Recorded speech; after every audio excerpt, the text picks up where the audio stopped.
Otoritas Cina memerintahkan warganya untuk menjauhi area perbatasan dengan Korea Utara demi mencegah resiko ditembak oleh tentara Korea Utara. Demikian keterangan dari warga setempat sebagaimana dipantau Kamis 5 Maret 2020. Pemerintah Korea Utara menutup perbatasannya dan melarang pendatang dari Cina demi mencegah penyebaran virus corona jenis baru COVID-19.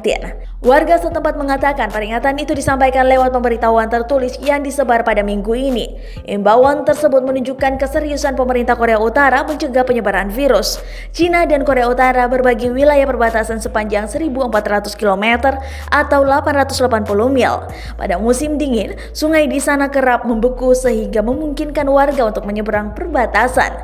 Warga Cina di kota Jian dan kota Baishan menerima peringatan mereka yang berada terlalu dekat dengan perbatasan kemungkinan akan ditembak oleh aparat dari Korea Utara.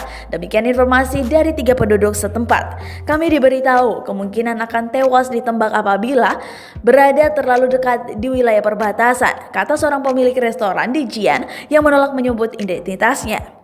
Perbatasan antara Cina di kota Jian dengan Korea Utara ditandai dengan aliran sungai Yalu yang mengalir di wilayah kedua negara itu. Menurut peringatan tersebut, warga dua kota di Cina itu dilarang memancing, menggembalakan ternak, atau membuang sampah dekat sungai. Korea Utara juga meminta Cina agar meningkatkan penjagaan di perbatasan demi mencegah kemungkinan adanya warga yang tertembak, mengingat Korea Utara telah meningkatkan status waspada terhadap virus corona jenis baru pada level tertinggi.